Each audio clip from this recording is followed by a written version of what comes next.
Tommy Hilfiger is an iconic brand known around the world for its unique and universal style, but have you ever wondered how its founder lived? Hi everyone, Ken here. Today we are touring Round Hill. Hit that subscribe button and let's explore this house.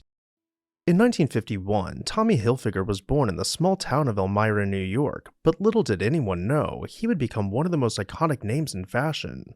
From humble beginnings, he built a global brand synonymous with classic American style and cultural relevance. His journey began in 1969, working in a Cape Cod clothing store where he discovered a love for fashion and entrepreneurship.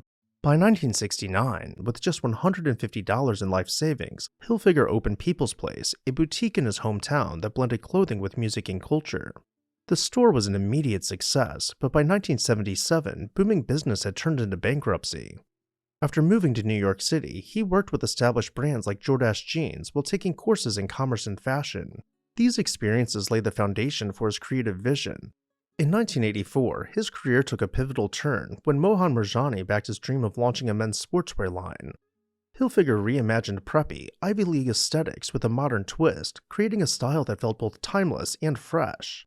His bold marketing debut, a massive Times Square billboard, announced his arrival as a new force in fashion alongside icons like Ralph Lauren and Calvin Klein. By 1985, the Tommy Hilfiger Corporation was born. The brand quickly gained momentum, appealing to diverse audiences with its clean designs and bold logos. By the mid-1990s, Hilfiger had become a cultural phenomenon, embraced by everyone from preppy college students to hip-hop artists. When Snoop Dogg wore a Tommy Hilfiger sweatshirt on Saturday Night Live, it sparked a nationwide craze, cementing the brand's status as both aspirational and accessible. Hilfiger's love for music shaped much of his brand's identity, with partnerships and campaigns featuring stars like Britney Spears and Lenny Kravitz. Despite his tremendous success, Hilfiger never stopped evolving. In 2006, he sold his company for $1.6 billion, but he continued to lead the creative direction. Around this time, he purchased an estate named Round Hill, which had been built back in 1939. Its original owner, Charles Paterno, had been an incredibly successful real estate developer based out of New York. If you saw our Riverside video, you might recognize his name as the man who built Paterno's castle. I'll have that video linked at the end of this one if you haven't seen it yet, but for now, let's jump back into Round Hill. Paterno finished Round Hill just a year after his Riverside castle was demolished, choosing to build it on the highest point between New York City and Boston in Greenwich, Connecticut. The 23-acre estate boasted views overlooking Long Island Sound, peaking above the neighboring houses with its towers visible for miles around. As we begin exploring the mansion, we'll compare how it appeared when it was first built with how it appears today. From the outside, not much has changed over the better part of a century other than ivy slowly creeping up the walls with gardens maturing. For the most part, this 13,000 square foot home has weathered gracefully through time, maintaining its character while enhancing its charm. But how does the interior measure up? To answer that question, let's head inside. Entering the home, we see the stair hall as it originally appeared, with a floor-to-ceiling fireplace, a grand staircase, and exposed beams soaring overhead.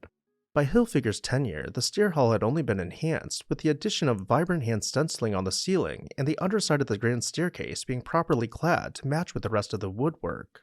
The living room, though somewhat stark to begin with, featured simple millwork with parquet flooring meant to dazzle. And dazzle it does today, with the addition of a Jacobean ceiling to add much-needed visual interest to the home.